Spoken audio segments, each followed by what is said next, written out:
The stories. Why these ranger station receipts still don't add up. In the fall of 2016, a set of receipts found at a remote ranger station raised more questions than answers. The station sat near a state forest in northern Oregon, surrounded by tall fir trees and steep dirt trails. It was used mostly during summer fire patrols, but in October it was supposed to be empty. Yet someone had been there recently enough to leave coffee stains on the counter and fresh tire tracks outside. The main caretaker that year was a 41-year-old ranger named Ellis Grady. He had worked for the state forestry department for over a decade and was known for being organized. When Ellis went missing for 2 days in early November, his coworkers assumed his truck had broken down on the backroads again. He returned quietly that Wednesday morning, pale and distracted, claiming he had been checking fire cameras deeper in the valley. But when the office assistant filed his expense paperwork, she noticed something strange about his fuel receipts. The dates and amounts didn't match the department's card records. Before we begin, tell me, where are you listening from and what time is it there? At first, no one paid much attention. Rangers often paid for fuel out of pocket and turned in the slips later. But the accounting team flagged the entries because they came from a gas station nearly 70 miles off his assigned patrol route. The receipts were time-stamped 2 nights before he returned, right around the time he was unreachable by radio. The manager called him in for a short meeting, but Ellis brushed it off, saying he must have grabbed the wrong slips. Then he went back to work like nothing had happened. 2 weeks later, the night duty ranger stopped at the same outpost and noticed the door unlocked. Inside, lights were on, and someone had clearly been there. Coffee was still warm in the mug, and a jacket hung on the hook near the door. A few papers sat on the counter, pinned under a half-eaten granola bar. When the ranger flipped one over, he saw a receipt from the same station near the coast, dated that very day. It had Ellis's signature at the bottom. When questioned again, Ellis looked shaken. He admitted he had been there that morning, but claimed he just liked driving the scenic route to clear his head. His supervisor didn't find that convincing. The ranger station wasn't even close to the coastal highway. The dirt road leading there was partially blocked by fallen branches from the last storm, and no patrol had been assigned west of the ridge in weeks. Later, one of the younger rangers named Lydia found Ellis's old logbook. Inside, the last few pages were torn out. The remaining entries mentioned several trips out to check Tower 17, a decommissioned lookout on a ridge above an old mining road. That tower had been boarded up for years after a small landslide shifted the foundation. Nobody was supposed to go near it, but the receipts, when mapped, showed a pattern leading right in that direction. In December, a state audit began. Investigators collected the receipts and compared timestamps with the department's truck GPS logs. The logs confirmed that Ellis's vehicle had gone off-route 3 times in late October. Each time, he stayed parked in the same area for several hours. No maintenance work or inspections had been scheduled there. When the auditors interviewed Ellis, he denied staying overnight and insisted the logs were inaccurate. Still, his supervisor noticed the smell of mildew and campfire smoke on his jacket, as if he had been sleeping outdoors. A retired ranger named Hal, who used to work those trails, came forward after hearing rumors. He told the auditors that Tower 17 wasn't completely empty. Inside the storage room below the lookout floor, there were boxes of old survey records and equipment, some of which had been used decades earlier to mark water boundaries. He said if anyone wanted to hide something out there, it would go unnoticed for months. That prompted a small search. 2 rangers and a deputy hiked up to the ridge on a mild January morning. They found tire tracks that matched the department vehicle and a flattened patch of grass behind the tower. Inside, they found the storage boxes Hal mentioned. Most were filled with faded maps and water samples sealed in glass jars. But under one box was a torn envelope containing several small gas receipts folded together. Each had Ellis's handwriting and the same coastal gas station stamp. When Ellis was told about this discovery, he reportedly said, "Then someone's messing with me." He claimed he had never been inside that tower and suggested maybe someone else had used his name. But handwriting experts later confirmed that the signatures were consistent with his previous expense forms. It wasn't conclusive evidence of wrongdoing, but it didn't make sense either. The total fuel listed on those receipts was more than his truck could even hold. The Forest Department quietly placed Ellis on leave while they continued looking into what he was doing on those off-route trips. They interviewed people from nearby towns, asking if anyone had seen a white government pickup in late October. A mechanic from a service station 20 miles south recalled a man in a ranger uniform buying fuel from a portable drum around that time. He couldn't be sure it was Ellis, but he remembered the guy paid cash and seemed in a hurry.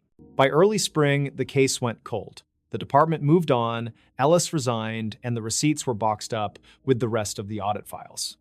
But in 2019, a new ranger named Theo discovered something while clearing out the same outpost. He found a metal coffee tin hidden behind a loose board under the counter.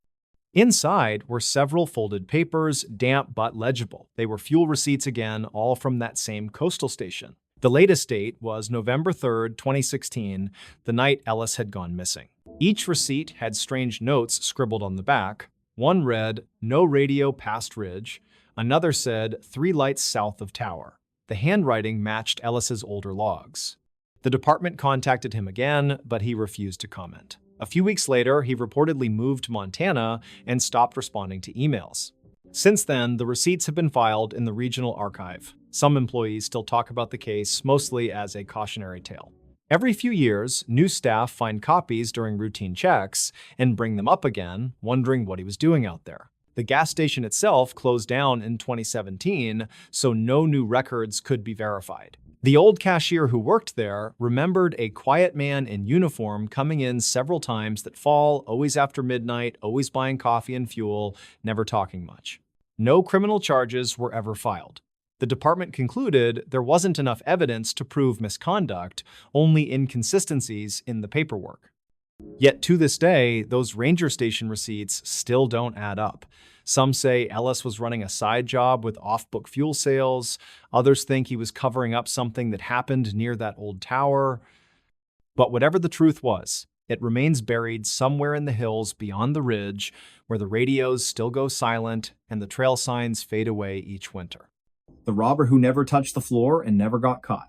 In the winter of 1987, when snow fell like whispers over the city of Pittsburgh and street lamps flickered beneath a sky heavy with clouds, a man named Thaddeus Vale moved through the shadows with a silence so complete it defied belief. He wasn't tall, nor was he broad, just 5'9", wiry with fingers long enough to dance across piano keys or slip between window frames without a sound. His eyes, a pale gray like thawing ice, missed nothing. And though he stole from banks, jewelry stores, and even the homes of the wealthy in Shadyside and Fox Chapel, no one ever saw him run, no one ever heard his footsteps, and not a single footprint was ever found leading away from the scene. Before we begin, tell me, where are you listening from, and what time is it there? It started on a night thick with fog, the kind that clung to coat collars and muffled the distant wail of trains along the Monongahela River. The date was December 18th, just 3 days before Christmas. The First National Trust on Fifth Avenue had closed at 5, its vault sealed, alarms armed, security guards patrolling in pairs. Yet, by 10 past 2 in the morning, someone had bypassed every system without tripping a wire, without leaving fingerprints, without setting off motion detectors calibrated to sense the flutter of a moth's wing. What they found the next morning chilled the blood of the manager, a man named Harlan Wexford, who arrived at 6:30 sharp with coffee steaming in a paper cup. The front door was locked. The glass unbroken, the alarm panel glowed green, fully operational. But inside, the vault stood open, its steel door yawning wide like a slack jaw. $200,000 in cash, mostly 20s and 50s, bundled in rubber bands, was gone. Also missing, a collection of rare gold coins appraised at over $400,000, belonging to a reclusive collector from Sewickley. And yet, there were no signs of forced entry, no scuff marks on the floor, no grease on the keypad, nothing. Only one thing puzzled the investigators more than the theft itself, the surveillance footage. On the tape, recorded from a camera mounted high in the corner of the lobby, there was no intruder, just darkness. Static. Then, at exactly 2:12 a.m., A flicker, a distortion, like heat rising from asphalt. For 3 seconds, the image warped. When it cleared, the vault door was slightly ajar. But no figure appeared, no hand reached in, no shadow passed. It was as if the money had simply decided to leave on its own. By midweek, newspapers across Pennsylvania carried the headline, "Phantom Thief Strikes Pittsburgh." Radio stations played eerie synth music behind breathless reports. Police Chief Lyle Mancini held a press conference, his voice tight with frustration, insisting that no man can walk through walls and vowing that the perpetrator would be caught. But deep down, even he felt a chill he couldn't explain. Because this wasn't the first time. 3 months earlier, in September of 1987, the Regal Jewelers on Walnut Street had been hit under nearly identical circumstances. Surveillance showed nothing. Alarms never sounded. The safe opened as if by magic. A string of black pearls, once worn by a silent film star, vanished without a trace. And again, no footprints. No fingerprints. No scent for K9 units to follow. Then, in November, it happened at the Carnegie Savings and Loan in Mount Lebanon. This time, a motion sensor near the back office did register something, but only for half a second. The reading? A weightless disturbance, like air shifting in a vacuum. Investigators dismissed it as equipment malfunction, but Thaddeus Vail knew better. He wasn't a criminal by birth, nor was he driven by greed. Born in a coal mining town in West Virginia Welch, population 3,000, he'd grown up in a house with no running water and a roof that leaked when it rained. His father died in a mine collapse when Thaddeus was 9. His mother worked double shifts at a diner, her hands cracked from dishwater and cold.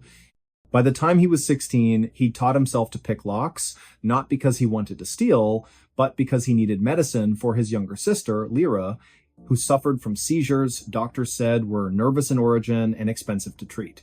His first break-in was clumsy, a pharmacy at midnight, gloves too big, heart pounding like a war drum. He took only what he needed, phenobarbital, syringes, a bottle of cod liver oil, left a note behind, written in careful script, "I will repay you." TV. No one ever came looking. Over the years, he grew quieter, faster, more precise. He studied architecture, mechanics, airflow patterns, and human behavior. He learned how to move without displacing air, how to step where pressure sensors weren't calibrated, how to exploit blind spots in infrared fields. But his greatest skill, his secret, was not technology. It was timing. Thaddeus didn't walk during heists. He floated. Not literally, of course, but close enough to fool machines, cameras, and instincts alike. Through a combination of controlled breathing, muscle relaxation, and an almost meditative state of balance, he could reduce his physical impact to near zero. He wore custom shoes lined with aerogel foam, lighter than air, insulating, silent. His clothing, tailored from a blend of synthetic fibers used in aerospace gear, absorbed light and muffled sound. He moved in rhythm with the building's natural vibrations, the hum of HVAC systems, the creak of settling beams, so that his presence became part of the background noise. And he never touched the floor. Not directly. Instead, he used a technique he called shadow stepping, placing each foot on the very edge of tiles, where grout met wall, or balancing on the lip of a baseboard, distributing his weight across multiple micropoints. In some cases, he'd enter through ventilation shafts, descending slowly on ropes made of braided Kevlar thread, thin as spider silk, strong as steel. He'd hang suspended above carpets, vaults, marble floors reaching down, with tools shaped like fishing rods to retrieve items without ever grounding himself. To the world, it seemed impossible. To him, it was survival.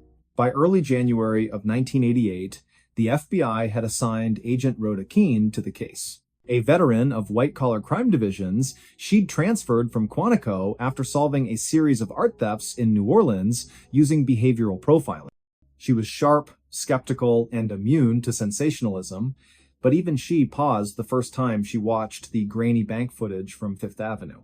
"There's no one there," she muttered, rewinding the tape for the 7th time.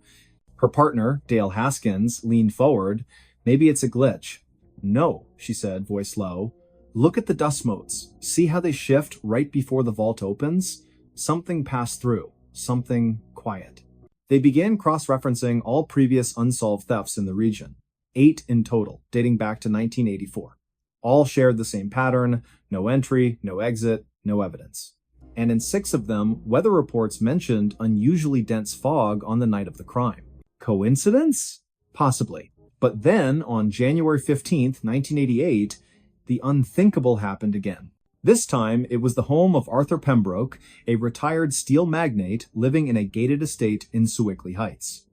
The mansion had 20 rooms, a private gallery, and a security system designed by a former CIA contractor.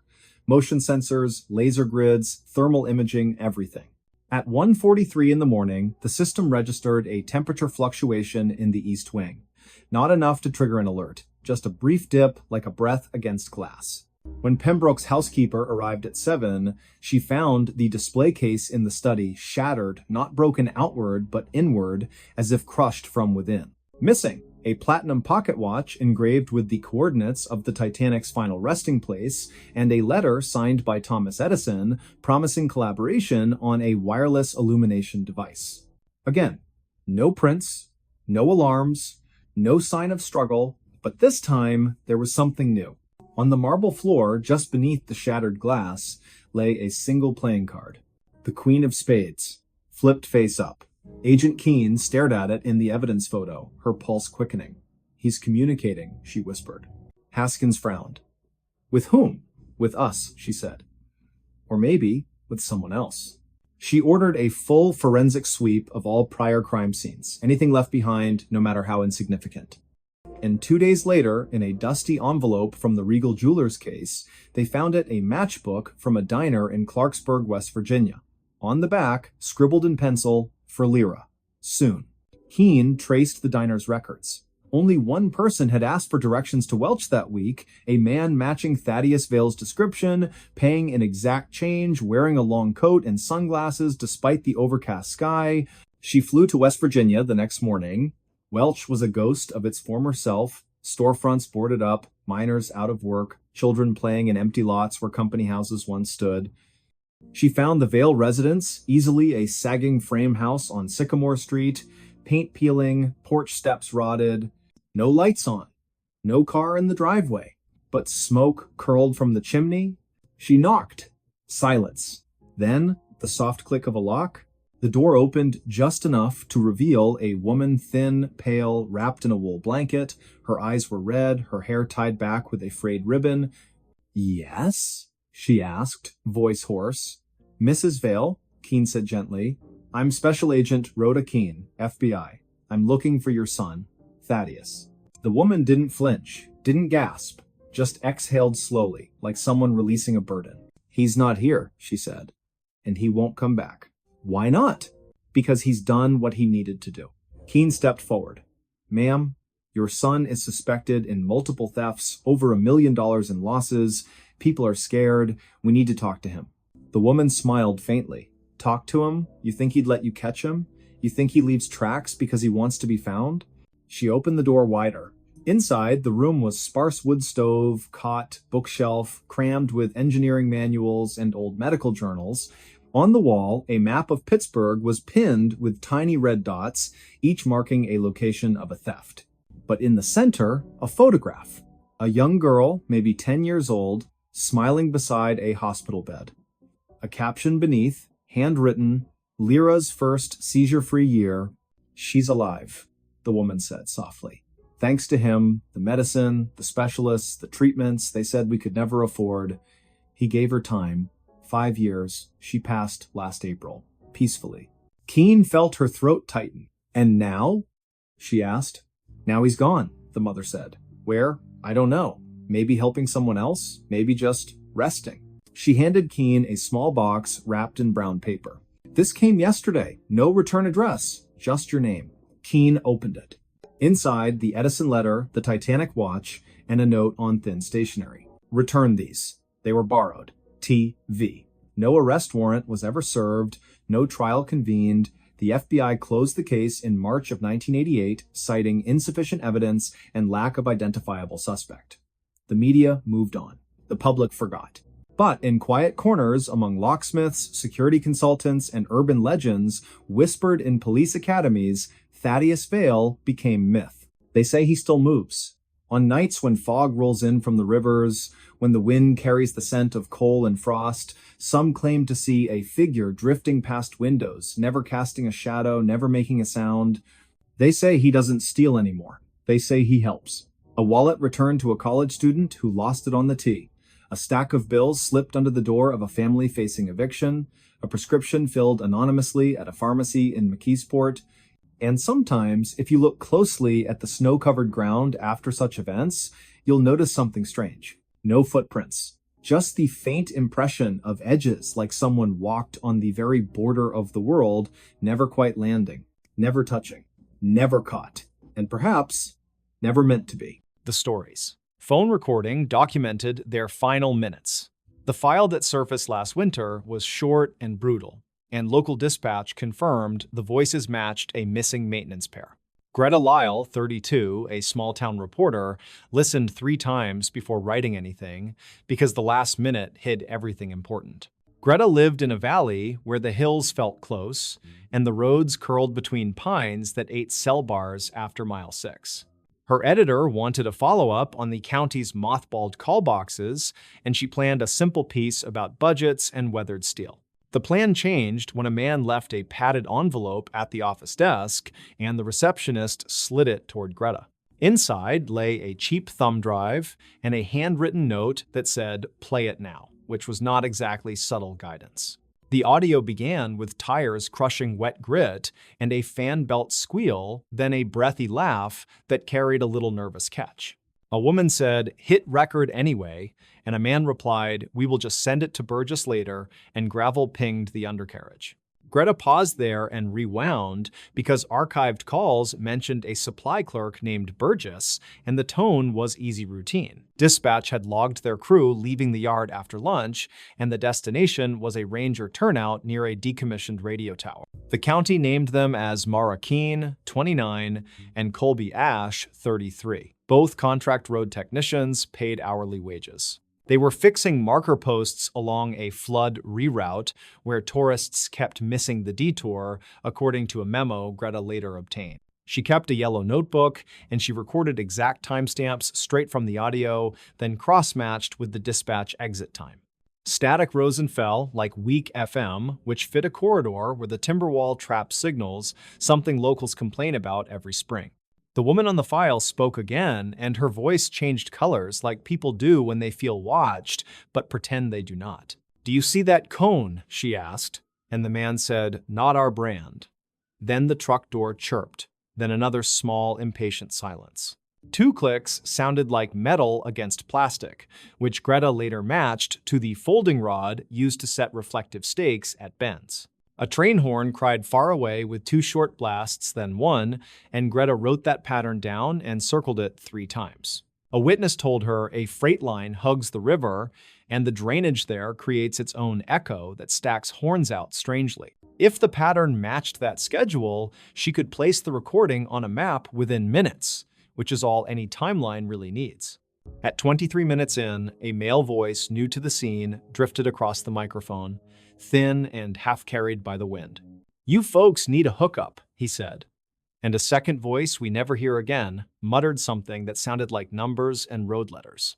Greta paused again and wrote an underline under the word hookup because that is tow slang, and Colby worked nights at an actual wrecker. He would not pay cash for a roadside pull unless something felt wrong, and the county did not call contractors to rescue their own truck. Colby said, "We are good," and the stranger answered, "Road is closed ahead," which matched a rumor about impassable washouts that week.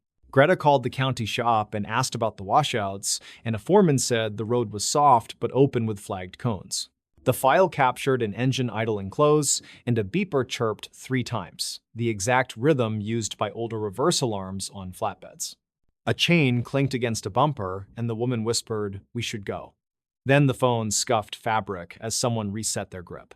Greta listened to that fabric sound again and again because the microphone scraped a zipper, which gave brand and suggested jacket style. She went to the surplus store and found county-issued windbreakers with chunky metal poles that rasp exactly like the noise at 19. The envelope had no return address, but courier records put it at a copy shop where a camera watched the counter until closing time. The clerk remembered a man with a field jacket and a gray cap, and he bought a single USB stick with cash and no receipt. Greta did not print that part, and she did not share it with anyone besides her editor, because he asked for caution and patience. Instead, she drove the turnout on a weekday afternoon and brought a friend who knew rail schedules. Then they listened at the shoulder. The freight line sang through the ravine, and the horn called twice, then once, and the echo folded back with the same aching cadence. She drew a circle over the map where that sound best fit, then paced off the shoulder and found a rut that bit deep and straight. Down the slope, hidden by alder, lay an abandoned callbox faceplate with new screws driven into old holes, clean and too shiny. The county had removed the boxes after a storm in 2019, and crews reported salvage thieves yanking wire for quick cash. Greta photographed the screws and the plate, then noted fresh shoe prints with a square heel that looked like a hardware store special. Her phone had no bars, so she returned to town and requested traffic camera pulls for the nearest intersection where coverage still worked.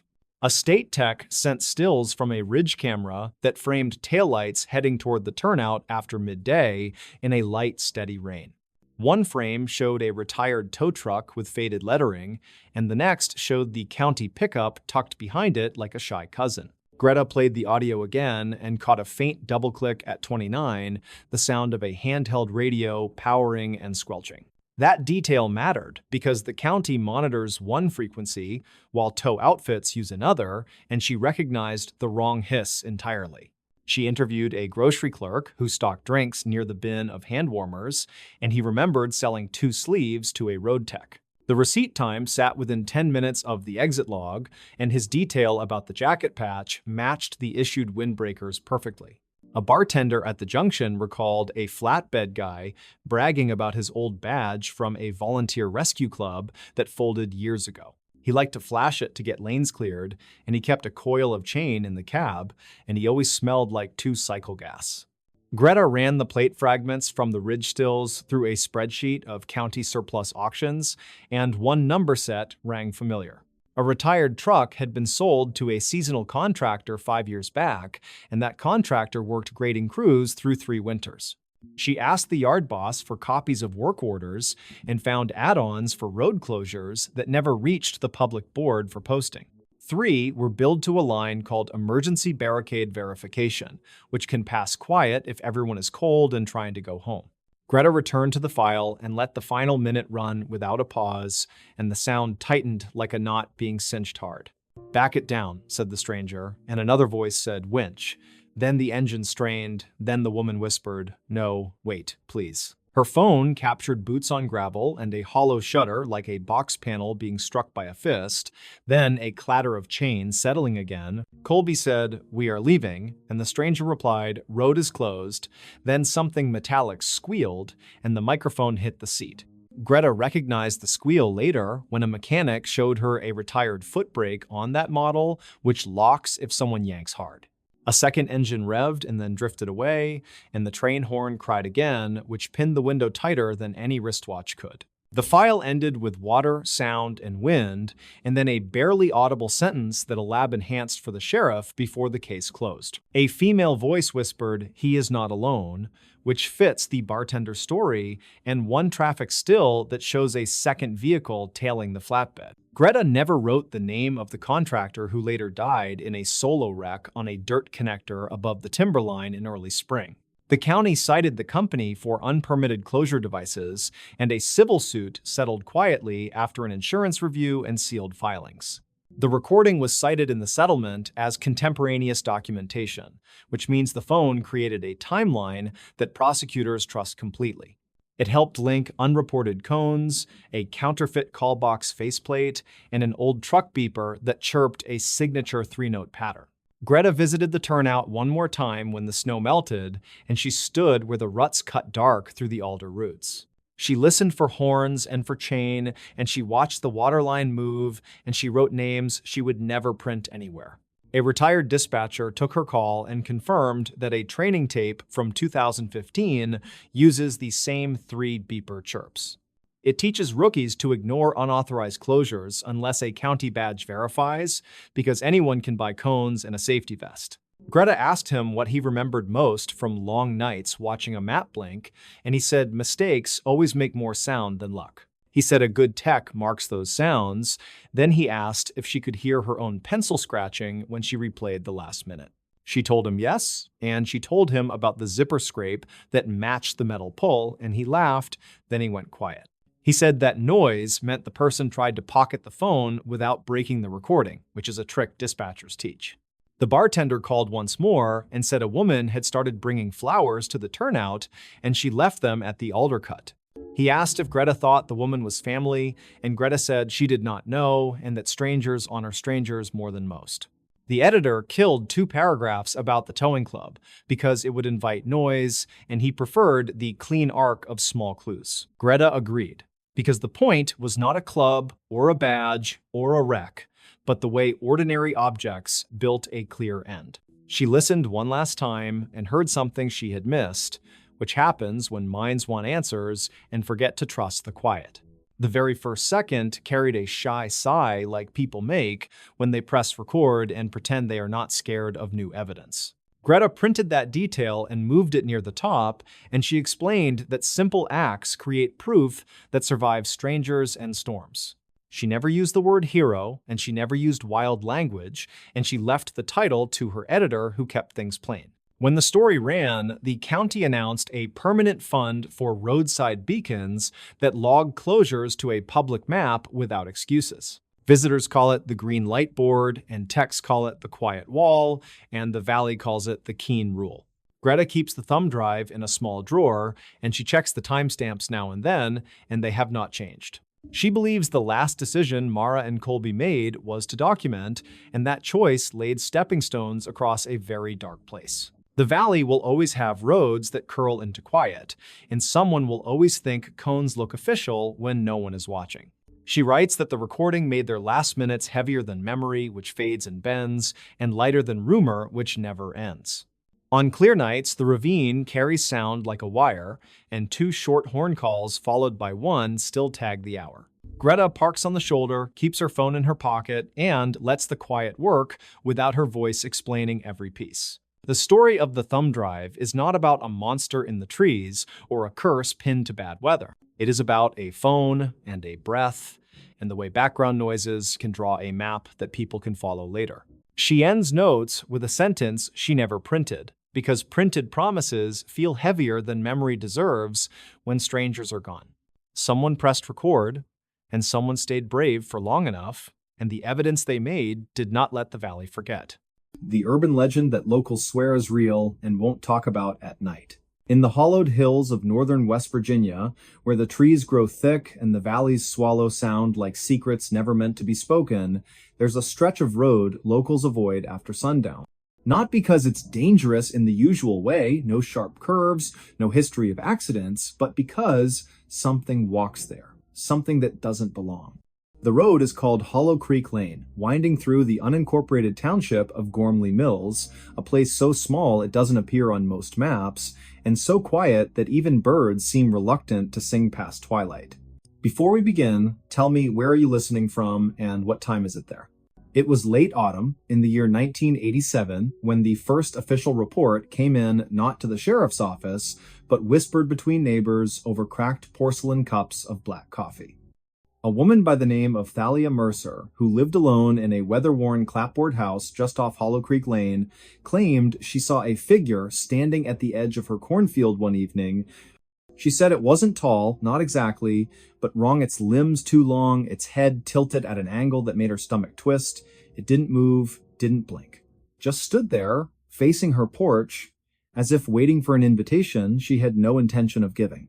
Thalia was known in Gormley Mills as a practical woman church every Sunday, grew her own vegetables, kept a loaded 38 inches her nightstand since her husband passed in '69. So when she called Sheriff Harlan Voss 3 nights later, voice trembling like a plucked wire, he listened. He arrived with his flashlight cutting through the fog, boots crunching on frost-laced gravel. The house was dark except for a single lamp glowing behind the kitchen curtain. Thalia met him at the door, wrapped in a faded quilt, eyes wide and bloodshot. "It's back," she whispered. "Same spot, in the field." They walked together toward the edge of the property, the beam of the flashlight slicing through the mist. Nothing moved, no footprints in the damp soil, no snapped branches or disturbed earth. Just silence, thick and heavy, like wool pressed against the ears.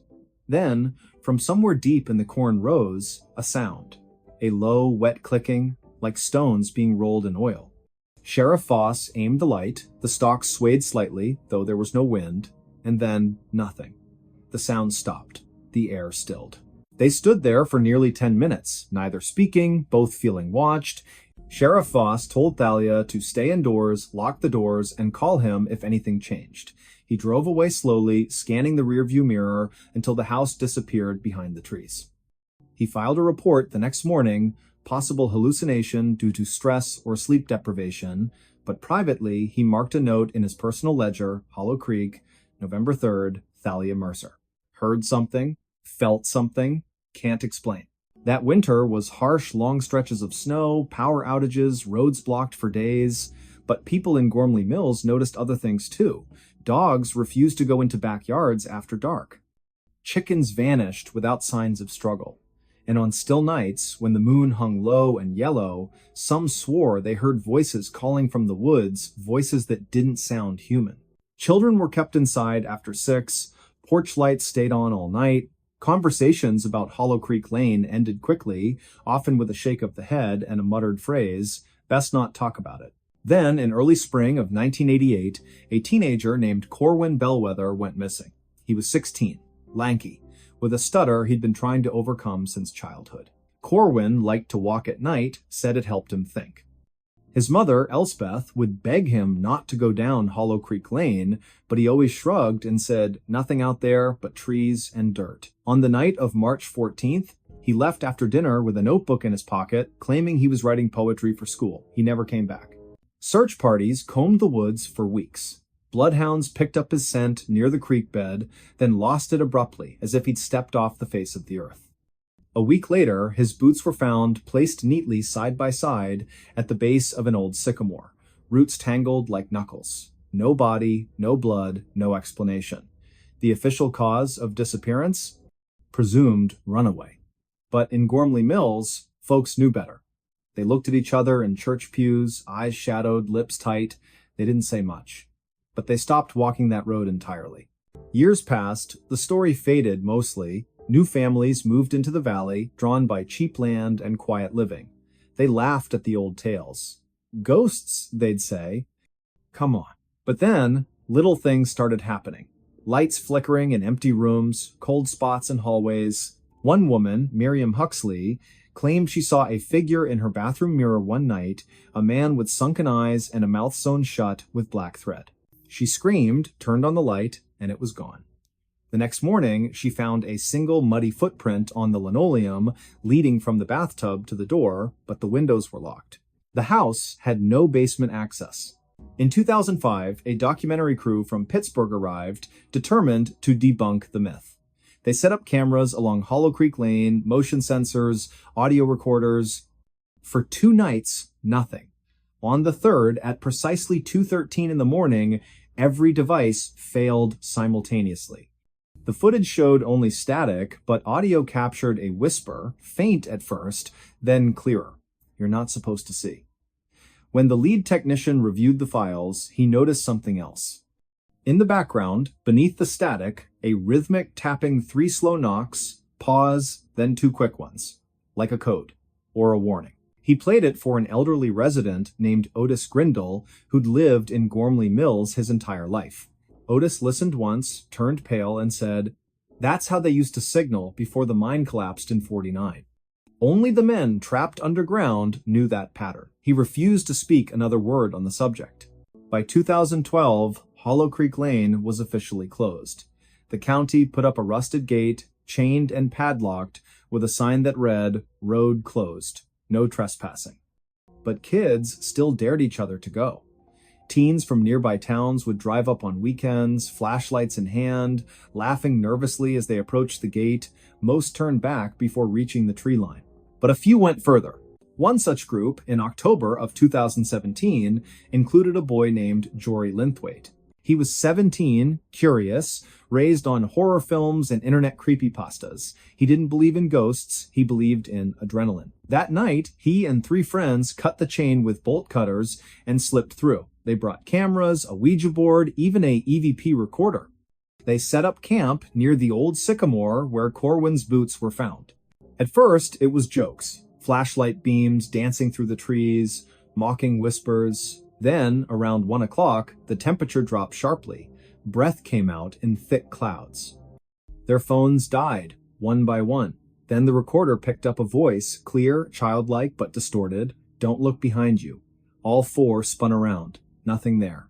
But when they turned back, the Ouija board planchette had moved on its own, spelling "Leave now." They packed up fast. As they ran toward the gate, Jory tripped. His friends thought he'd caught his foot on a root, but when they stopped and turned, Jory wasn't getting up. He was staring into the trees, mouth open, eyes wide with terror. "It's watching," he whispered. "It's smiling." They pulled him up, half dragging him the rest of the way. The chain was intact again, no sign it had ever been cut. Jory didn't speak for 3 days. When he finally did, he described a face pale, stretched, with too many teeth. He said it stood between the trees, perfectly still, just smiling. And then, in a voice not his own, he said, "It knows my name." After that, the county welded the gate shut, installed surveillance cameras. Within a week, all 4 cameras malfunctioned. Footage showed nothing but snow, even though the night was clear. And in the corner of one frame, barely visible, a shadow tall, thin, with fingers too long to be real, reached slowly toward the lens. To this day, residents of Gormley Mills won't go near Hollow Creek Lane after dark. If you ask them why, they'll change the subject, or give you a look one that says, "You don't want to know." But if you visit in late autumn, when the leaves turn brittle and the wind carries the scent of damp earth and decay, stand at the edge of that road at dusk. Listen, really listen. You might hear the faintest echo of footsteps, slow, deliberate, coming from nowhere and everywhere at once. You might feel the air thicken, your breath shorten, your skin prickle as if unseen eyes have settled on you. And if you're foolish enough to step past the gate, to walk just a few yards down that cracked asphalt path, you may notice something worse. The silence isn't empty. It's waiting. And sometimes, on the coldest nights, when the moon hides behind clouds and the world holds its breath, you can hear it breathe back. They say it mimics voices. Calls out names in familiar tones, your mother's lullaby, your best friend's laugh, just to lure you deeper. But those who've heard it warn, don't answer, don't turn. Don't even think about looking back. Because once it has your attention, it never lets go. There's a reason the elders in Gormley Mills whisper prayers before bedtime, why parents check their children's windows twice, why on certain nights the entire town seems to go dark at once, as if hiding. It's not superstition. It's survival. And if you find yourself near Hollow Creek Lane when the clock strikes midnight, remember this. The stories aren't legends. They're warnings. And the thing in the woods? It remembers every person who didn't listen. Even now, in the hush between heartbeats, in the space where shadows grow longer than they should, something stirs. Not far, not loud, but close enough to hear you breathe. So tell me again, where are you listening from? And more importantly, are you alone? This desert town exists to hide something. The night siren proves it. The sun had long since collapsed behind the jagged teeth of the Sierra Lamitas, painting the sky in bruised purples and fading oranges, when Elias Thorne first stepped onto the cracked asphalt of Drywater Junction. The air hung thick with dust and silence so deep it pressed against the eardrums like cotton soaked in oil. No crickets, no wind, not even the distant hum of a generator broke the stillness. Just the soft crunch of Elias's boots on gravel and the slow creak of a rusted sign above him that read, "Welcome to Drywater Population 17." That number, he would later learn, was not quite accurate and never had been. Before we begin, tell me, where are you listening from and what time is it there? It was late September in the year 1997 when Elias arrived, a geologist contracted by the Bureau of Land Management to assess subsurface erosion patterns near the Mojave Fringe. He wasn't supposed to stay longer than 3 days. But Drywater had other plans. The town clung to the edge of the desert like a scab, refusing to heal wooden shacks leaning at odd angles, their windows boarded or shattered, paint peeled into ghostly curls. A single gas station stood open, its fluorescent light flickering like a dying heartbeat. Behind the counter sat a man named Orrin Vexley, gaunt as a scarecrow, eyes milky with cataracts that didn't quite hide the sharpness beneath. He handed Elias a room key without asking for ID, without smiling, and said only, "Don't go out after sundown, especially if you hear the siren." "I think the same." Elias laughed, then nervously, more out of discomfort than disbelief. "Siren? Like an air raid?" Orrin didn't blink, "Like nothing you've heard, and once you do, it stays with you, in your bones." That night, Elias lay on a lumpy cot in room 4 of the Dustvale Motel, the ceiling fan turning with a lazy metallic groan. Outside, the moon hung low and yellow, casting long shadows that seemed too tall, too thin, to belong to any natural object. He'd just closed his eyes when it came a sound so unnatural it froze the breath in his lungs.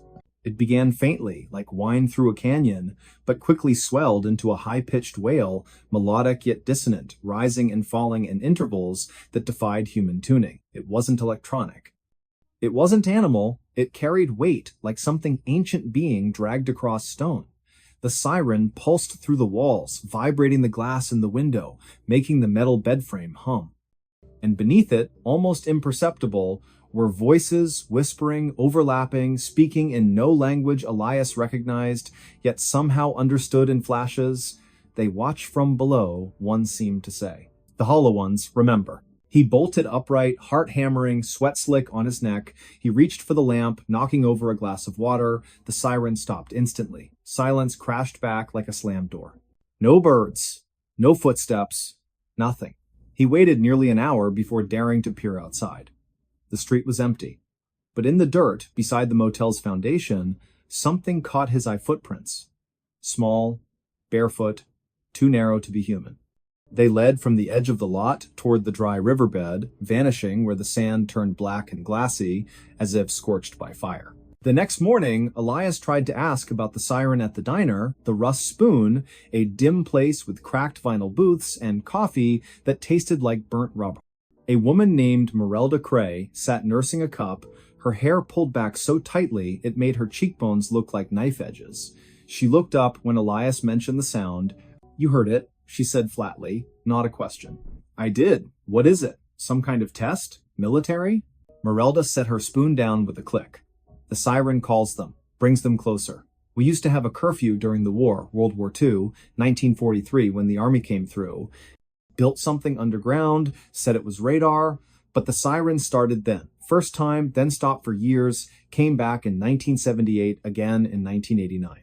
And now it sings every few nights." Elias frowned. "Who built it?" She leaned forward, voice dropping. "Not who, what? They weren't soldiers, not all of them. Some wore uniforms, yes, but others moved wrong.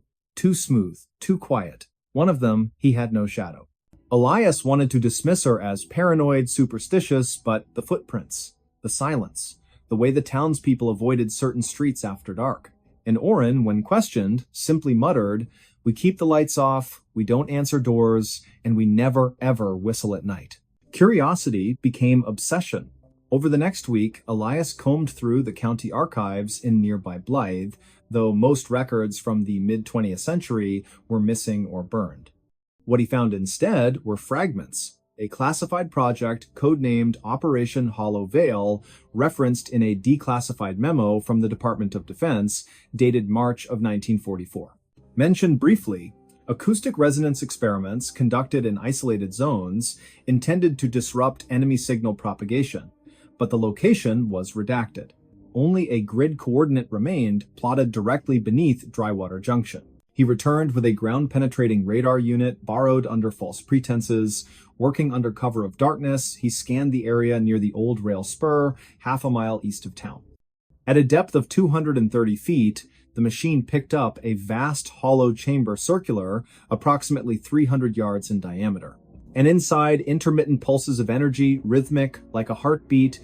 Then, on the seventh night, the siren returned, louder than before. This time, Elias was ready. He recorded it on a reel-to-reel tape recorder, the kind used for field seismology. As the sound poured from the speakers in his motel room, slowed to half speed, the whispers emerged clearer. Not words, more like impressions, layered beneath the tone. "We sleep beneath the salt," one seemed to convey. "The door must not open. The watcher is blind, but listens." And then, just before the tape ended, a child's voice, soft, trembling, said, "Daddy, why won't the stars come back?" Elias sat frozen, because that voice, he knew it. His own daughter, Lyra, had spoken those exact words the night before she died in a car accident 2 years prior, words never recorded, never shared with anyone. How could a desert town in California know that? He confronted Oren the next day, waving the tape. "What is this place? What are you hiding?" Oren stared at the device, then slowly reached under the counter.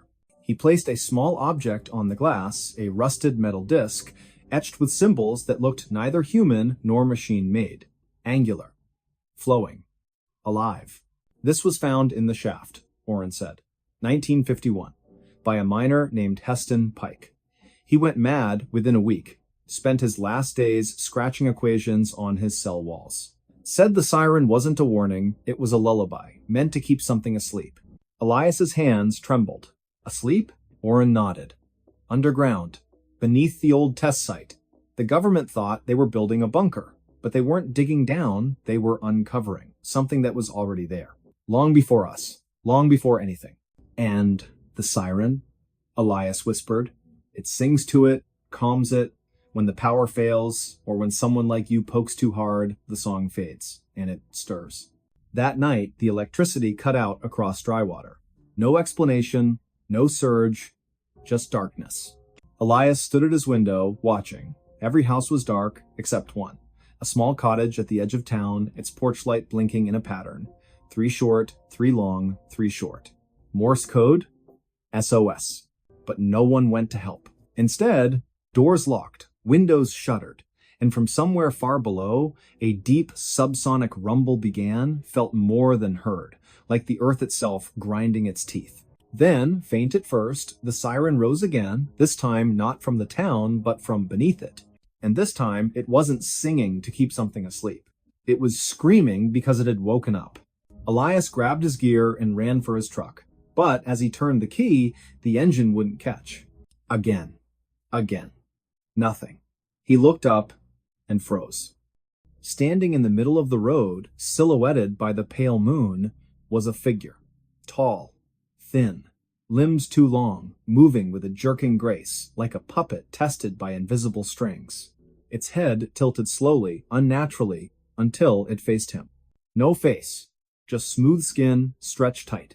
And from its chest, where a heart should be the siren's melody, pulsed outward, vibrating the air, distorting the light. Elias stumbled back, falling against the truck. He fumbled for the tape recorder, pressed play. His daughter's voice echoed into the night. "Daddy, why won't the stars come back?" The figure paused. Then, in a voice that was not a voice, more like dozens of whispers threaded through metal, it replied, "Because we ate them." Elias didn't scream. He couldn't. His throat sealed shut, his lungs locked. The thing stepped forward, each movement accompanied by a soft chime, like glass bells underwater. But then, faint at first, a new sound joined the chorus.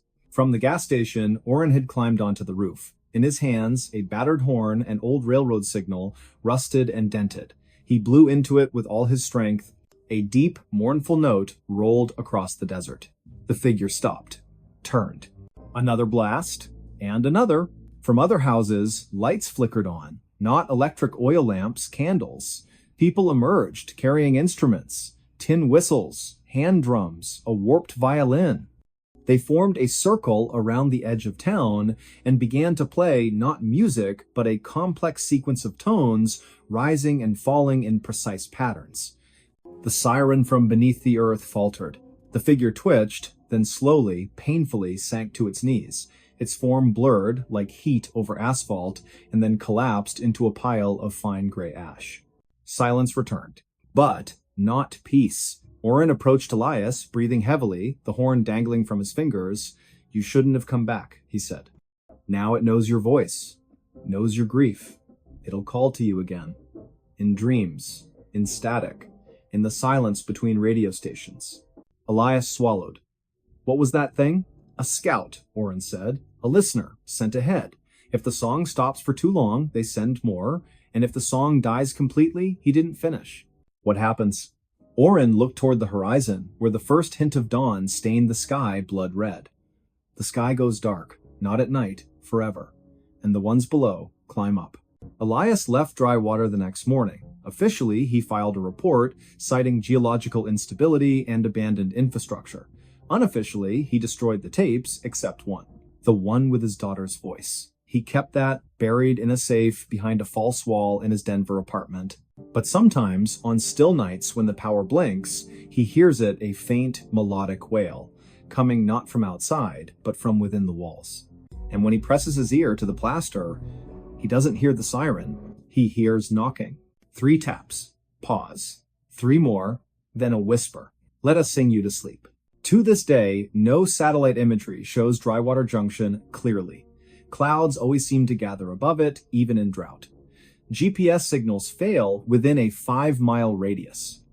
And travelers who claim to have passed through often cannot recall the name of the town, only the silence, only the feeling of being watched from below. And if you drive through the Mojave after midnight and your radio begins to crackle with a strange, haunting tone, do not stop, do not listen, do not answer if something calls your name in a voice you once loved. Because some towns exist not to welcome, but to warn. And Drywater is still singing. The preacher's doomsday calendar was wrong except for one date. In the quiet town of Harlan, nestled deep within the Appalachian foothills of eastern Kentucky, a man named Thaddeus Vale once stood atop a rusted grain silo on the edge of an abandoned farm, his arms outstretched beneath a bruised twilight sky. It was the autumn of 1998, and the air carried the scent of damp earth and burning leaves, crisp with the promise of change, or so he claimed. Clad in a long charcoal-colored coat that fluttered like crow's wings in the wind, Thaddeus held aloft a leather-bound journal, its pages filled with intricate diagrams, celestial alignments, and what he called the true calendar of divine reckoning. He wasn't a pastor in any official denomination, nor did he preach from a pulpit, but people came all the same, drawn by whispers, by fear, by a hunger for certainty in uncertain times. He spoke not in sermons, but in riddles wrapped in prophecy, warning that the world would end in stages, each date marked by fire, flood, or silence. The first, he said, would come on the 3rd day of April, 2001, a great falling from the sky, a judgment upon the proud towers of men.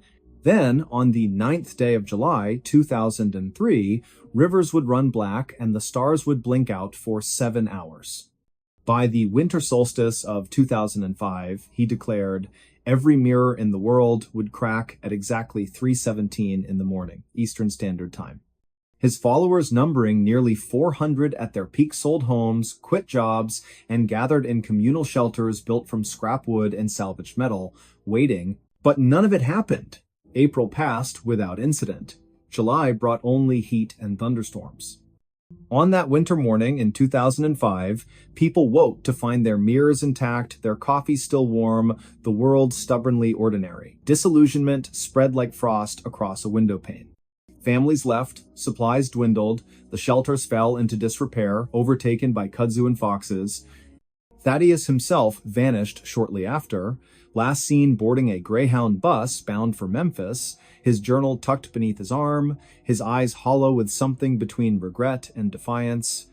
Before we begin, tell me, where are you listening from and what time is it there? Now, fast forward to the spring of 2023. A young archivist named Elowyn Price, originally from Asheville, North Carolina, though raised mostly in rural Ohio, was sorting through a donation box at the Ossuary Archive in Lexington, a little-known repository for forgotten religious texts and apocalyptic ephemera. Among crumbling pamphlets and hand-drawn star charts, she found it. Thaddeus Vale's journal, its spine cracked, its pages brittle as dried petals. At first, she paid it little mind, just another relic of millennial panic, another voice lost to time, but then, late one rainy Tuesday night, she flipped to the final page. There, in faded ink, was a single line written in a trembling hand. And when all else has failed, look to the 7th hour of the 13th day of October, 2023. That one I saw clearly. Elowen paused. She checked the date on her phone.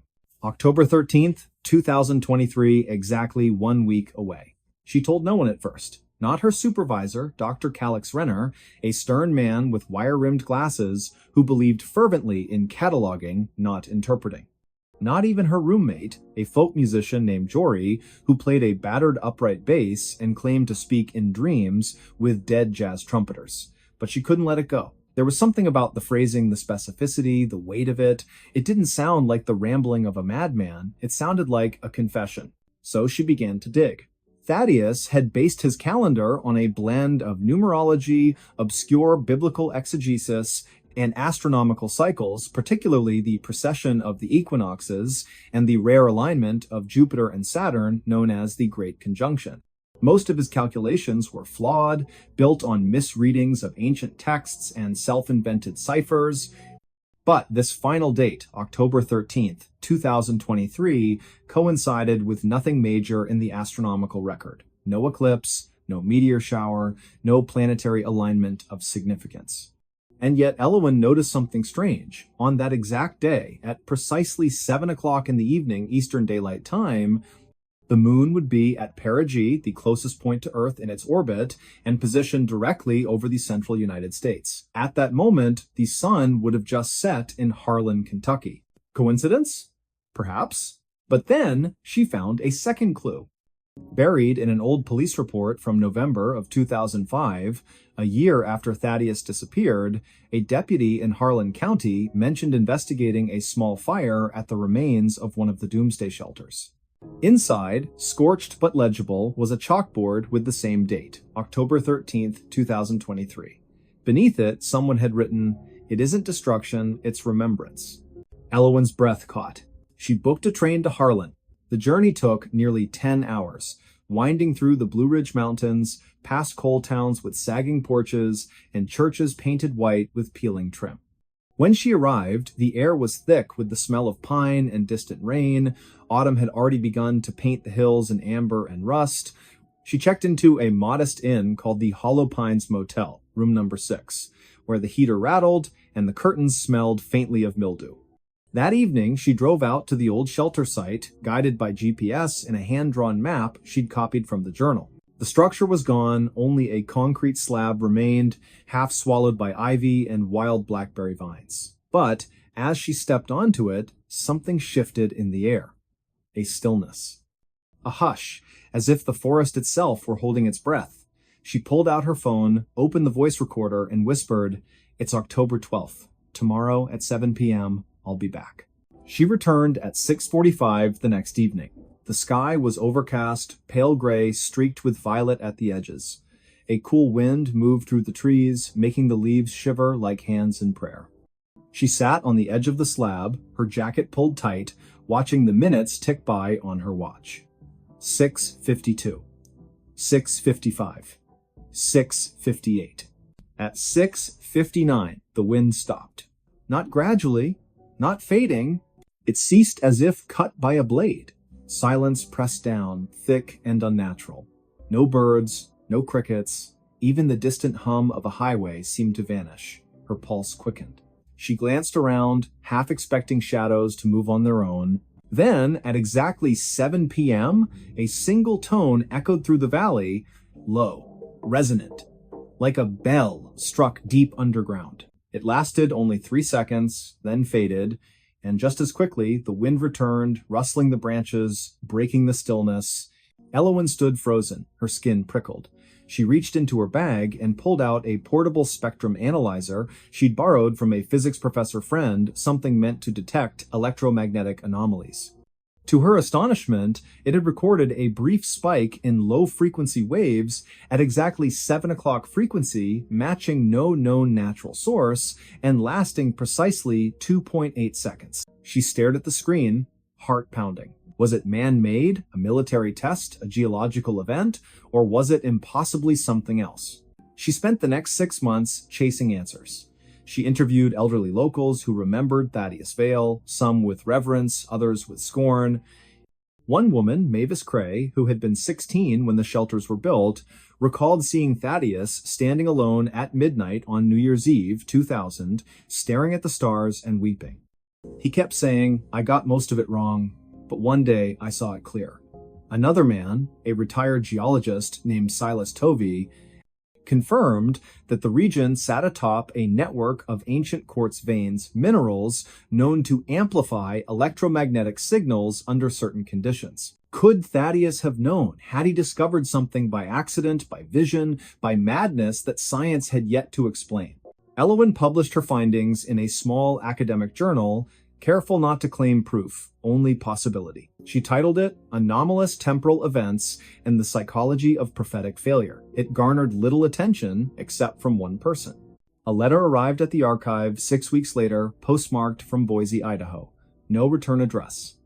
Inside, a single sheet of paper, typewritten, "You were there. I saw you on the slab. You heard it too. I've waited 20 years. He told me it would happen only once. Only for those who believed enough to doubt.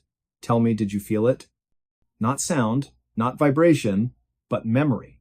As if the world remembered something it had forgotten. No signature. Just that. Elowin never replied. But sometimes, late at night, when the house is quiet and the streetlights flicker outside her window in Columbus, where she now lives, she opens the journal again. She runs her fingers over that final line. That one, I saw clearly. And she wonders, was it a hoax? A delusion? Or did Thaddeus Vale, in all his flawed brilliance, truly glimpse one moment not of destruction, but of resonance? A single date when time bent just enough for something to slip through? Not the end of the world, but a whisper from it. Think about that. What if the apocalypse isn't fire and ruin? What if it's a moment so quiet, so precise, that only the ones who are truly listening will ever know it happened? And what if it already did? October 13th, 2023, 7 o'clock in the evening, Eastern Daylight Time. In a field in Kentucky, beneath a motionless sky, a tone rang out, brief, unexplained, undeniable. And somewhere, perhaps, Thaddeus Vale smiled. Because even prophets get things wrong. But sometimes, just once, they're right. And when they are, the world doesn't end. It simply pauses and listens. Missing 411, vanished in broad daylight 20 feet from family. On a crisp October afternoon in the year 1997, beneath a sky of pale blue streaked with wisps of cloud like torn lace, the small town of Pine Hollow, nestled in the rugged folds of northern Idaho, seemed untouched by urgency or fear. The air carried the faint scent of pine resin and damp earth, remnants of an early morning frost that had melted under the sun's gentle gaze. Children played near the edge of the woods behind their homes, their laughter echoing across open fields where goldenrod swayed in the breeze. It was one of those rare autumn days when time felt suspended, when even the wind seemed to hold its breath. Before we begin, tell me, where are you listening from and what time is it there? At precisely 3:28 in the afternoon on the 14th day of October, 1997, Elias Thornwood, a quiet boy of 9 years old, with eyes the color of storm clouds and hair so dark it almost swallowed the light, vanished without a sound.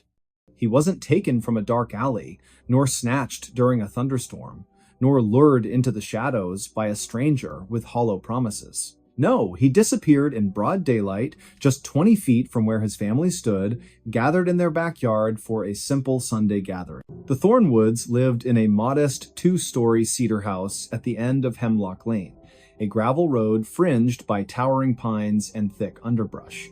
Their property backed onto the dense expanse of the Bitterroot National Forest, where deer trails wound through ferns and fallen logs, and silence often pressed against the ears like cotton. That day, Elias's grandmother, Margaret, had come down from Missoula to visit, His father, Harlan, a mechanic with calloused hands and a voice like gravel rolling in a tin can, was grilling bratwurst over a charcoal fire. His mother, Lila, wore her favorite lavender apron and stirred a pot of apple cider spiced with cinnamon and cloves. His older sister, Cora, then 11, sat cross-legged on a patch of grass, braiding daisies into a crown while humming an old folk tune passed down from her great-aunt. Elias had been playing hide-and-seek with the neighbor's son, Joran Pike, a wiry boy with freckles scattered across his nose like pepper. They'd agreed on boundaries, the fence line, the old oak tree with the tire swing, and the edge of the woods, which both parents had strictly forbidden them from crossing. Not beyond the stump, Harlan had said earlier, pointing to a moss-covered log half buried in ivy. That forest doesn't forgive mistakes. It was just after 3 o'clock when Joran ducked behind the woodpile near the garage, giggling as Elias counted aloud, his back pressed against the cherry tree in the center of the yard. 10, 9, 8. His voice rang clear and bright. Birds chirped in the hedges. A dog barked somewhere down the lane. The world felt safe, predictable. When Elias reached 0, he turned, scanned the yard, and called out, "Ready or not?" He found Joran quickly, bursting from behind the logs with a triumphant whoop. Then came the next round. This time, Elias hid. He darted toward the far side of the yard, near the rusted garden shed where tomato vines curled around broken trellises. He crouched low, pressing himself into the shadow of the wall, heart thudding with excitement. The plan was simple. He would stay hidden until Joran gave up and called his name. But he never emerged. 3:28. That's when Cora first noticed. She looked up from her flower crown, squinting across the lawn. "Where's Elias?" She asked, her voice light at first, tinged only with mild curiosity. No one answered immediately. Harlan flipped a sausage with tongs. Lila poured cider into mugs. Margaret rocked gently in the folding chair, knitting needles clicking. "Elias?" Cora called again, louder this time. Still nothing. Joran frowned. "He was right here. I saw him go behind the shed." Harlan set the tongs down. "Elias, enough hiding now." Silence. Then, movement, a flicker of unease passing between the adults like a cold draft under a door. Lila wiped her hands on her apron and walked toward the shed, her steps quickening. "Elias? Sweetheart, come out. Dinner's ready." She peered around the corner. Nothing. Just a scattering of fallen leaves and a single red sneaker lying on its side. Her breath caught. "Harlan?" Her voice cracked like dry wood. "He's not here." Within seconds, the peaceful backyard erupted into chaos. Harlan sprinted to the shed, circled it twice, then pushed through the tall grass toward the tree line. "Elias! Elias!" His shouts tore through the stillness, sharp and desperate. Joran began to cry. Cora stood frozen, clutching her unfinished daisy chain, her knuckles white. Margaret rose slowly, her knitting falling to the ground. "He wouldn't go into the woods," she whispered. "He knows better." But the truth was undeniable. The boundary line marked by the old stump had been crossed. A trail of crushed ferns and disturbed soil led directly into the trees. And then, abruptly, the trail ended, as if the earth itself had swallowed him whole. Neighbors arrived within minutes. Sheriff Dale Mercer, a man with salt and pepper hair and a slow, deliberate way of speaking, arrived with 2 deputies and a German shepherd named Rex. Search teams fanned out through the forest, calling Elias's name, their flashlights cutting beams through the thinning light. Volunteers joined in local hunters, school teachers, even the postman, Mr. Havelock, who had delivered mail on Hemlock Lane for 32 years. They searched all night, they searched the next day, they dragged the creek behind the property, combed abandoned mining shafts half a mile east, checked every cabin and trailer within a 10-mile radius. Helicopters circled overhead, their rotors beating the air like frantic wings. Nothing. No footprints beyond the initial trail, no clothing snagged on branches, no signs of struggle, no ransom note, no suspicious vehicles reported. Elias Thornwood had simply ceased to exist, 20 feet from the people who loved him most. The investigation stretched for months. FBI agents reviewed grainy security footage from a gas station 3 miles away useless. Psychics were consulted, though Sheriff Mercer rolled his eyes and called them noisemakers. Tips poured in, some credible, most not. A woman in Spokane claimed she saw a boy matching Elias's description boarding a Greyhound bus with a man in a brown coat. Another caller said he'd seen a van parked near the forest edge around 3:15 that day, engine running, windows tinted, but no license plate, no confirmation. And then, silence. Years passed. The missing posters yellowed and peeled from telephone poles, the search parties disbanded. The case file grew thick with dead ends and unanswered questions, eventually labeled inactive by the county office. Yet, the Thornwoods never stopped looking. Lila kept Elias's room exactly as it was, blue walls with glow-in-the-dark stars on the ceiling, a toy truck overturned on the rug, a book splayed open on the bed. Every birthday, she lit a candle. Every Christmas, she placed a present under the tree with his name on it. Harlan quit his job at the garage and spent weekends hiking deep into the bitterroots, carving markers into trees, whispering his son's name into the wind. Cora, once a carefree girl with wildflower crowns and scraped knees, grew into a woman haunted by memory. She studied forensic anthropology at the University of Montana, determined to understand how someone could vanish without a trace. She wrote letters to missing persons databases, compared Elias's case to others, especially those in national parks or remote areas. That's when she stumbled upon something unsettling. There were patterns. Boys, mostly between the ages of 8 and 12, disappeared near forests, often within sight of family, no evidence of abduction, no bodies ever recovered. Cases scattered across different states, Montana, Colorado, New Hampshire, West Virginia, but clustered strangely around protected wilderness areas, federal land, regions with limited surveillance. One researcher, David Paulides, had compiled dozens of these cases under a project he called Missing 411. When Cora read his work, her blood ran cold. Elias's disappearance fit the profile perfectly: daylight, proximity to family, sudden absence, lack of forensic evidence. Even the terrain matched: soft soil, dense canopy, poor cell reception. But why? What connected these children? Some theories surfaced: wild animals, though no claw marks, no remains; runaways, though none left notes or took belongings; foul play by strangers, yet no witnesses, no DNA. Others whispered about more troubling possibilities: coordinated abductions, underground networks, or something darker, something the official reports refused to acknowledge. Then came the rumors. Hunters in the Bitterroots spoke in hushed tones about figures seen deep in the woods, tall, unnaturally still, moving without sound. Old-timers recalled stories from native elders about the vanishing people, spirits said to dwell in the high timber, who took children who strayed too far. Some believed the forest itself had a consciousness, a hunger. Sheriff Mercer dismissed such talk.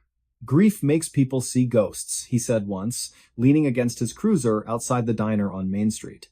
Truth is, sometimes bad things happen for no reason, and sometimes we never get answers. But Cora couldn't accept that. In the spring of 2016, 17 years after Elias vanished, she returned to Pine Hollow with a team of researchers and a drone equipped with thermal imaging. They scanned the forest floor, focusing on the area just beyond the stump. On the third day, the drone detected an anomaly, a shallow depression in the earth, roughly the size of a child, partially concealed by roots and moss. Soil samples revealed traces of human decomposition, but DNA testing yielded inconclusive results. Too degraded, too old. Still, it was something. That night, Cora sat on the porch of the old house, now weathered and quiet, rocking in her grandmother's chair. The stars blinked above, cold and distant. A breeze stirred the pines, whispering through the needles like voices just below hearing. And then, faintly, she heard it. A giggle, high-pitched, familiar. It came from the edge of the woods. She stood, heart hammering, eyes fixed on the darkness. "Elias?" she whispered. No answer, only the wind. But the next morning, nestled among the roots of the old oak, they found it: a small wooden horse, hand-carved, one ear chipped. It had belonged to Elias. He'd carried it everywhere. It was gone the day he disappeared. Now it was back. No fingerprints, no footprints, just the toy, resting on a bed of pine cones as if placed there with care. The local news picked up the story briefly. "Ghostly return," read one headline. "Mystery deepens in cold case," said another. But soon, attention faded. Life moved on. Except for Cora. She now lives in Pine Hollow year-round, working from a home office filled with maps, photographs, and binders labeled Project Echo, her personal archive dedicated to unresolved disappearances.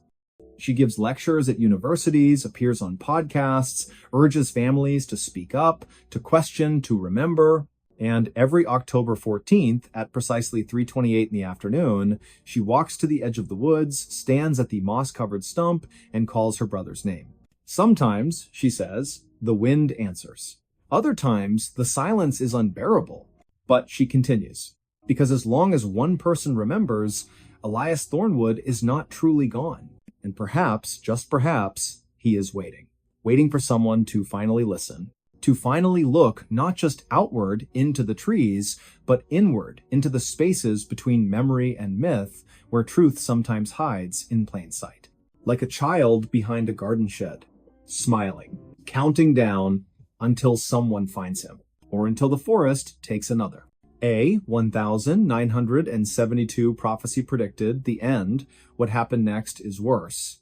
It was the winter of 1972 when a quiet tremor passed through the small town of Black Hollow, nestled deep in the Appalachian foothills of eastern Kentucky. Snow had begun to fall early that December, blanketing the crooked rooftops and winding dirt roads in a hush so thick it seemed to muffle even thought itself. The air carried the scent of pine and wood smoke, and the few residents who braved the cold moved with slow, deliberate steps, boots crunching over frost-laced gravel, breath curling into ghostly wisps beneath flickering porch lights. At the edge of town, near where the old railroad tracks disappeared into the misty woods, stood a crumbling stone chapel, long abandoned, save for the occasional drifter or curious teenager daring each other to go inside after dark. The chapel had once belonged to a short-lived religious sect known as the Covenant of the Final Dawn, a group that sprang up in the late 1960s, led by a man named Thaddeus Vale, whose sermons spoke not of salvation, but of reckoning. He claimed to have received visions during a near-fatal fever in the summer of 1968, visions of fire falling from the sky, of cities sinking into silence, of a great stillness descending upon the earth like a shroud. His followers, no more than 30 at their peak, built the chapel themselves using river stones and salvaged timber, believing it would serve as a sanctuary when the end came. And according to Vale's final prophecy, inscribed in charcoal on the chapel's inner wall just days before he vanished without a trace, the end would arrive precisely at 3:17 in the morning on December 21st, 1972. Before we begin, tell me, where are you listening from and what time is it there? Now, nearly 5 decades later, the date stirs faint echoes in those who remember.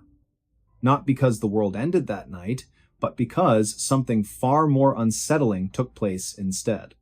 Something that didn't make the newspapers, wasn't captured by radio signals, and left behind only whispers buried beneath layers of denial and disbelief. That evening, a handful of townspeople gathered at the general store, run then by Eldon Mirth, a wiry man with sharp eyes and a habit of speaking in riddles. He kept an old wind-up clock above the counter that never quite matched the time on anyone's wristwatch. By 7 o'clock, the store was unusually full. Minnie Galloway, the postmistress, sat knitting by the pot-bellied stove, her fingers trembling slightly as she looped the yarn. Young Corwin Bellwether, barely 16, leaned against the glass case of penny candy, staring out at the snowfall with a look of eerie calm. And in the back corner, nursing a cup of black coffee, sat Lyriel Crane, a woman who'd arrived in Black Hollow only weeks earlier, claiming to be researching local folklore for a university in Ohio. She wore a long wool coat the color of dried blood, and her voice, when she spoke, was low and measured, like water moving under ice. They weren't there by accident. Each had heard the rumors. Some said Vale had returned. Others whispered that the ground beneath the chapel had begun to hum at night, vibrating like a plucked wire. A few children reported seeing figures standing among the trees' tall, thin shapes, with no faces, just smooth skin where features should be. And then there was the dream. Dozens of people across the county claimed to have had the same one within days of each other. A vast, silent field under a bruised purple sky, where rows of empty chairs stretched endlessly toward a horizon that pulsed like a heartbeat. In the dream, someone or something was waiting for them, but no one could remember who. At 9:42 p.m., the power went out. Not just in Black Hollow. Every home, every streetlight, every radio tower within a 30-mile radius lost electricity simultaneously. The darkness was absolute. No stars pierced the clouds. No moon cast its glow. Even the snow seemed to absorb light rather than reflect it. Inside the store, Eldon lit a kerosene lamp, its flame casting long, wavering shadows across the walls. No one spoke. Outside, the wind died. The snow stopped falling mid-air, suspended in glittering crystals that hung motionless between earth and sky. Then, at exactly 2:58 a.m., the clock above the counter began to chime. This was impossible. It was a wind-up clock. It hadn't worked properly in years, and yet it rang 12 times, each tone deep and resonant like a bell tolling underwater. When it finished, Lirael stood slowly, her chair scraping against the wooden floor. "It's starting," she said. Her voice did not waver. He wasn't wrong, he just misunderstood. No one moved. Corwin's hands clenched around the edge of the candy case. Minnie dropped her knitting, the needles clattering to the floor. Eldon stared at the clock, his face pale, lips parted as if trying to form words that wouldn't come. At 3:17 a.m., the exact moment prophesied, something shifted.